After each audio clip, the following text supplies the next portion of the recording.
오늘은 누가복음 두 번째 시간, 누가복음 5장 17절에서 39절까지 말씀을 통해서 은혜를 받으시겠습니다. 먼저 17절부터 26절까지 중풍병자를 고치는 사건을 통해서 예수님께서 제사함의 은혜를 보여주고 계십니다.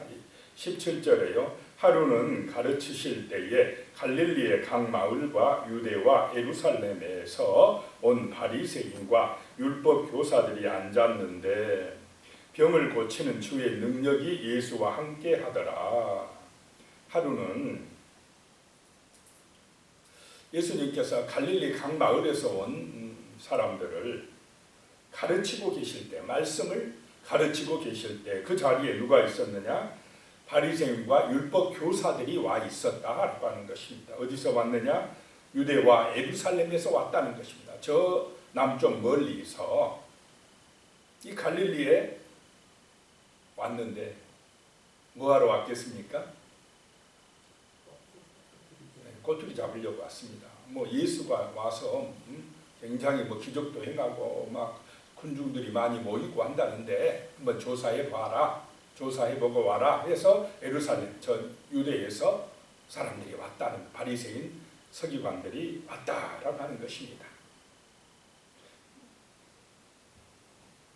그때 18절에 한 중풍병자를 사람들이 침상에 메고 와서 예수 앞에 들여놓고자 하였으나, 한 중풍병자가 있었는데 스스로 올 수 없으니까 사람들이 침상채 메고 와서 예수 앞에 들여놓고자 했지만은 19절에요.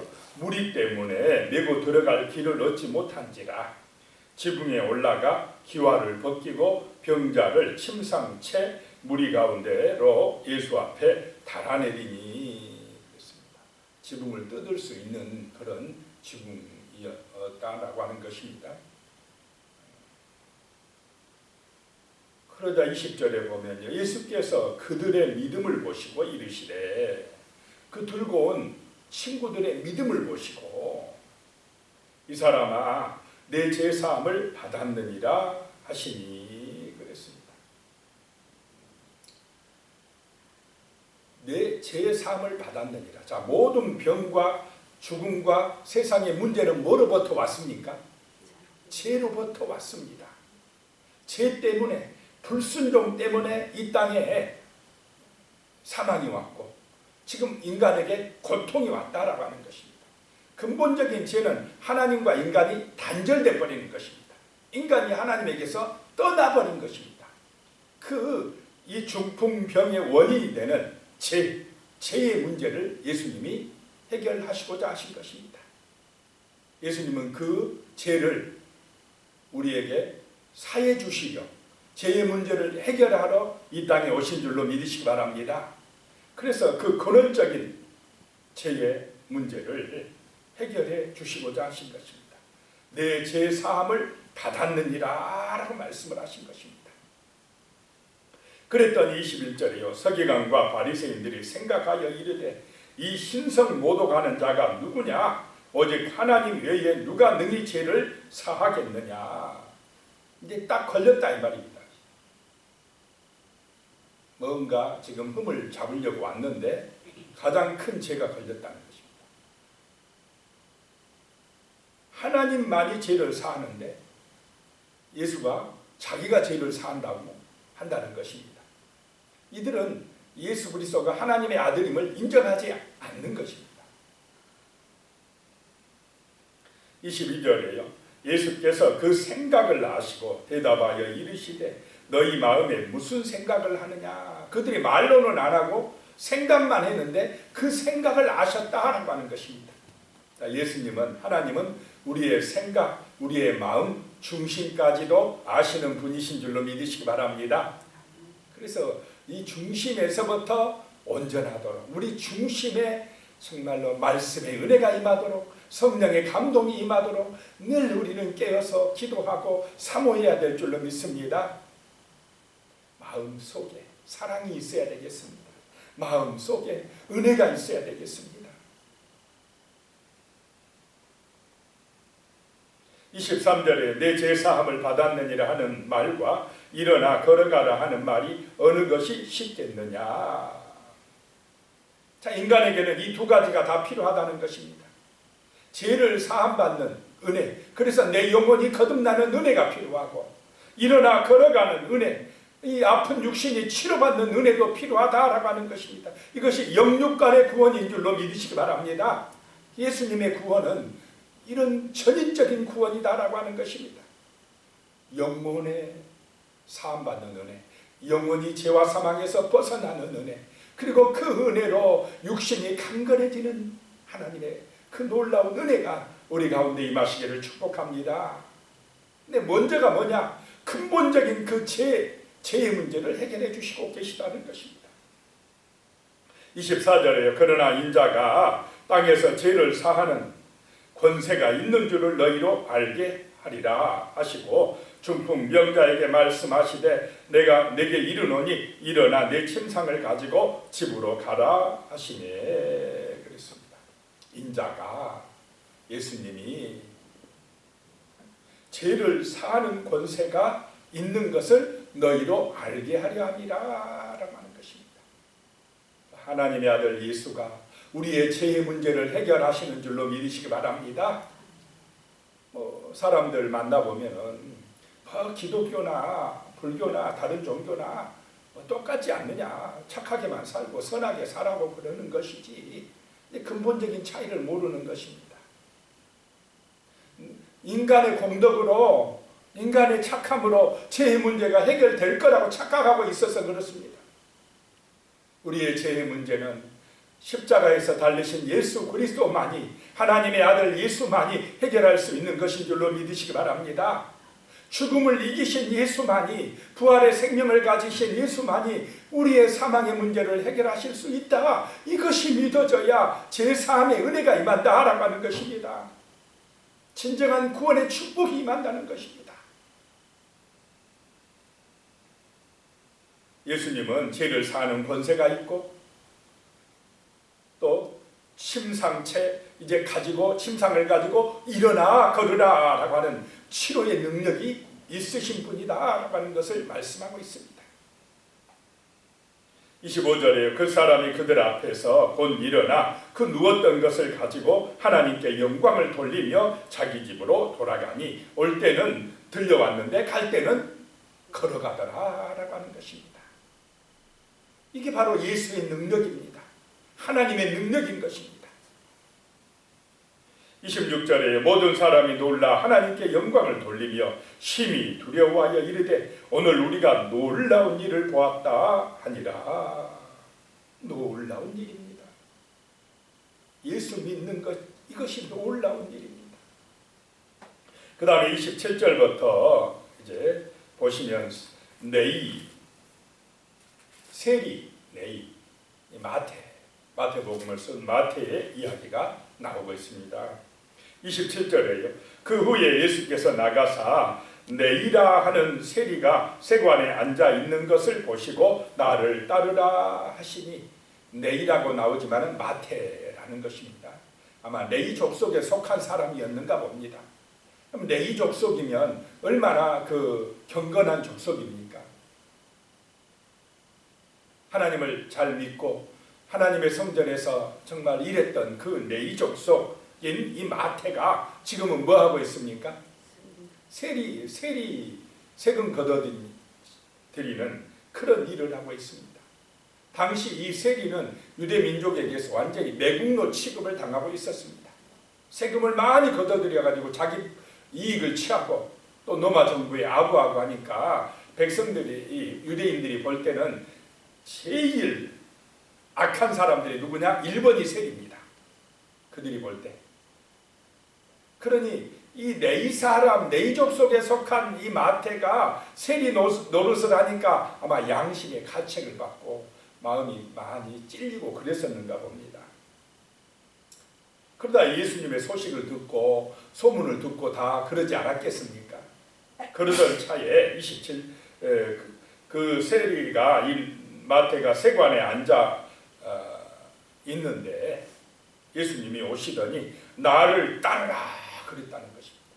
이 예수님의 한마디에 이 마태가 무너졌습니다. 정말 새롭게 돼버렸습니다. 그동안의 양심이 괴롭고 힘들었는데, 그래, 내가 하는 이런 일이 이게 온전한 일이 아니지.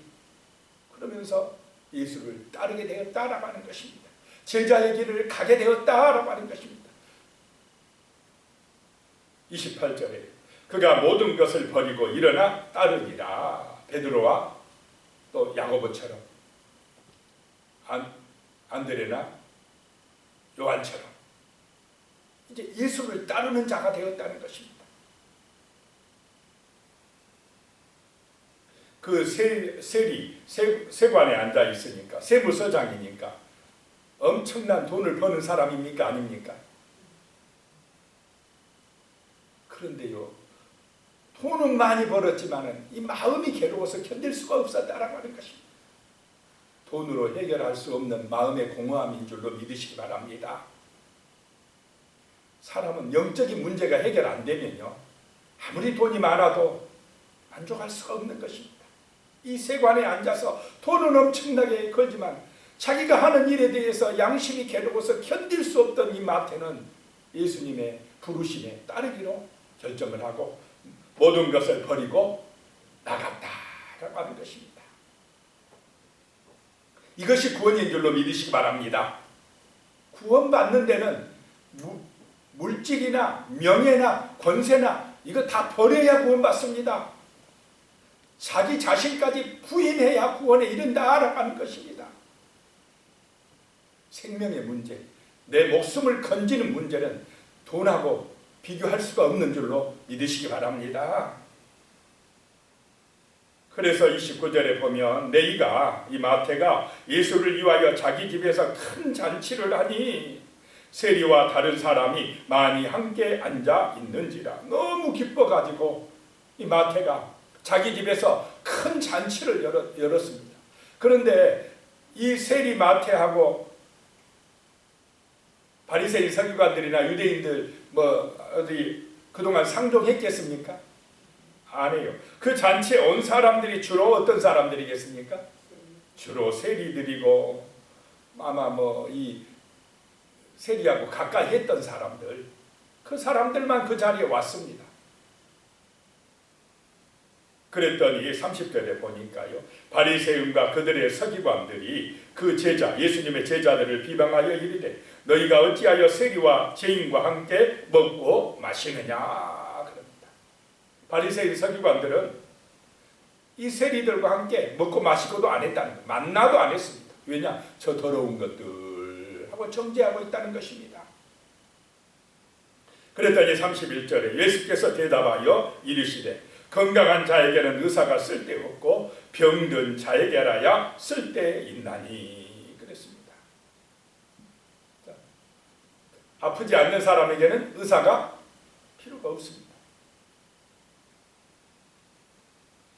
병든 사람에게 쓸데가 있다라고 하는 것입니다. 32절에요. 내가 의인을 부르러 온 것이 아니요 죄인을 불러 회개시키러 왔노라. 이것이 진정한 섬김이라는 것입니다. 죄인을 볼 때 저 사람이 허물이 있고 잘못한 것이 있을 때 그 사람을 내가 의인인치 않은, 나는 죄 없는 사람이야, 저것들 저리 갖고 되겠어 정죄하는 것이 아니라 그 죄인들을 불쌍히 여기고 그들을 복음으로 구원하는 것이 진정한 섬김인 줄로 믿으시기 바랍니다. 그런데 바리새인 서기관들은 우리는 의인이야, 그 자칭 의인들입니다. 우리는 잘하고 있어. 그런데 그 인간의 의로 구원받을 수가 있겠습니까? 많은 사람들이 착각에 빠지고 있습니다. 조금 선한 것 가지고, 내가 조금 잘한 것 가지고 이만하면 내가 잘하지, 그러면서 자기 공로나 자기 의를 가지고 구원에 이르려고 한다는 것입니다. 그러나 인간의 노력으로는 하나님의 나라에 이를 수가 있습니까? 없습니까? 없다라고 하는 것입니다. 이게 바리새인 서기관들의 착각이라는 것입니다. 나는 이만큼 하면 잘하고 있어, 저 세리들 저 창기들하고는 나는 차원이 달라, 그러면서 자기 공적을 의지하고 있었다는 게 문제였다는 것입니다. 그런데 예수님은 그 죄인들을 회개시켜서 하나님께로 인도하기 위하여 왔다라고 말씀을 하시는 것입니다. 33절에 그들이 예수께 말하되 요한의 제자는 자주 금식하며 기도하고 바리새인의 제자들도 또한 그리하되 당신의 제자들은 먹고 마시나이다. 이제 금식의 문제 가지고 지금 또 예수님을 비방하고 있는 것입니다. 그들이 바리새인 서기관들이 그러고 있습니다. 그런데 이들이 하는 금식은 원래의 취지에서 벗어나 버렸습니다. 사람에게 보이려고 금식했다는 것입니다. 사람에게 보이려고 기도했다는 것입니다. 자기를 자랑하고 자기를 내세우려고 하는 금식이, 자기를 과시하려고 하는 금식이 진정한 금식의 정신입니까? 아닙니까? 아니라는 것입니다. 하나님을 가까이 하고 아버지의 뜻을 하려고 하는 그런 금식이 돼야 되는데, 진정한 섬김을 위해서 하나님의 그 뜻을 따르기 위한 금식이었으면 좋았을 텐데 그렇게 되지 아니하고 변질돼서 자기를 자랑하고 내세우고 나는 이만큼 거룩해 하고 사람들 앞에서 내세우려고 하는 그런 금식은, 그건 진정한 금식이 아니라는 것입니다. 34절에 예수께서 그들에게 이르시되 혼인집 손님들이 신랑과 함께 있을 때에 너희가 그 손님으로 금식하게 할 수 있느냐. 지금 신랑 대신 예수와 제자들이 함께 있을 때는 금식해야 됩니까? 함께 잔치해야 됩니까? 잔치해야 될 때다 이 말입니다. 지금 신랑이 왔는데 어떻게 금식하고 있느냐, 이 기쁜 날에. 그래서 먹고 마신다라고 말씀을 하는 것입니다. 이 35절에 그러나 그 날에 이르러 그들이 신랑을 빼앗기리니 그 날에는 금식할 것입니다. 신랑을 빼앗긴다, 이 말은 예수가 십자가에서 죽을 것이다 라고 하는 걸 예고하는 것입니다. 그때에 슬퍼하고 금식할 것이다 라고 말씀하고 있습니다. 바리새인 서기관들의 문제는 신랑이, 구원자가 하나님의 아들이 오셨는데도, 그리스도가 오셨는데도 못 알아보고 있다는 것입니다. 왜 못 알아봅니까? 자기 중심입니다. 말씀 중심이 아니고 자기가 주인 노릇하고 자기 중심이고 자기 이익을 위하여 지금 하나님을 믿고 있으니까 못 알아보더라 라고 하는 것입니다. 36절에요. 또 비유하여 이르되 새 옷에 한 조각을 찢어 낡은 옷에 붙이는 자가 없나니 만일 그렇게 하면 새 옷을 찢을 뿐이요 또 새 옷에서 찢은 조각이 낡은 것에 어울리지 아니하리라. 또 37절에 새 포도주를 낡은 가죽 부대에 넣는 자가 없나니 만일 그렇게 하면 새 포도주가 부대를 터뜨려 포도주가 쏟아지고 부대도 못 쓰게 되리라. 예수님이 낡은 옷과 새 옷을 비교하고 있고 새 포도주, 낡은 가죽 부대와 새 가죽 부대를 비유하고 있습니다. 자, 새 옷은 복음입니다. 예수 그리스도이십니다. 그런데 낡은 옷, 또 낡은 가죽 부대는 이 유대주의입니다. 유대주의와 예수님의 그 복음을 비교시켜서 지금 말씀하고 있습니다. 그 유대주의의 형식주의, 막 자기를 과시하려고 하는 그런 것 가지고는 안 된다는 것입니다. 이제 새로운 것이 왔다는 것입니다. 새 언약이 되신 예수가 오셨다는 것입니다. 율법의 완성자가 되신 그리스도가 오셨으니 이제 새로운 그 언약을 붙들어야 산다라고 하는 말씀을 하고 계시는 것입니다. 새 포도주를 낡은 가죽 부대, 옛날에는 이 동물 가죽을 가지고 다 구멍을 메워가지고 거기에 포도주를 넣는데 새 포도주를 낡은 가죽 부대에 넣으면 이게 금방 부풀어가지고 터져버린다는 것입니다. 그래서 새 포도주는 새 부대에 넣어야 된다라고 말씀을 하는 것입니다.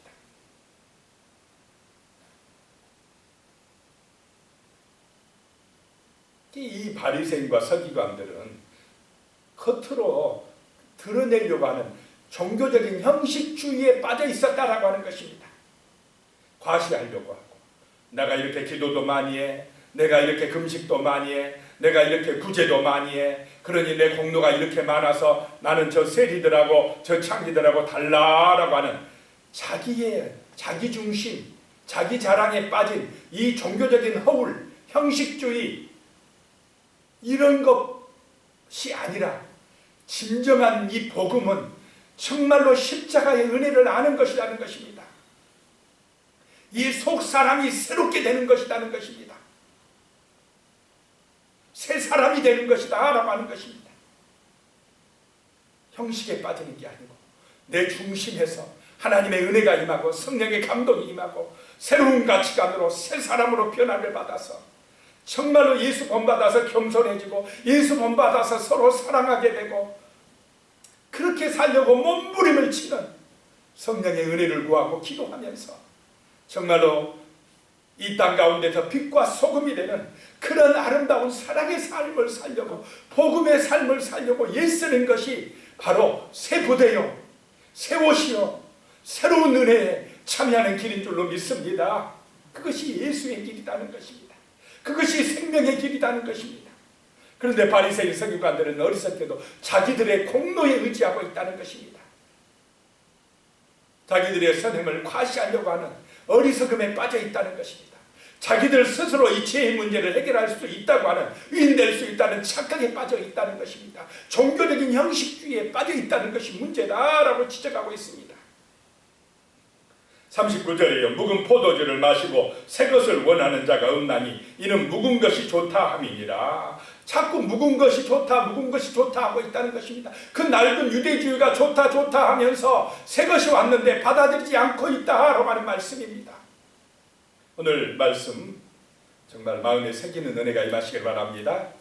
기도하겠습니다. 하나님 아버지, 정말로 예수 그리스도가 이 땅에 오신 것은 우리의 죄의 문제, 사망의 문제를 해결하러 오셨습니다.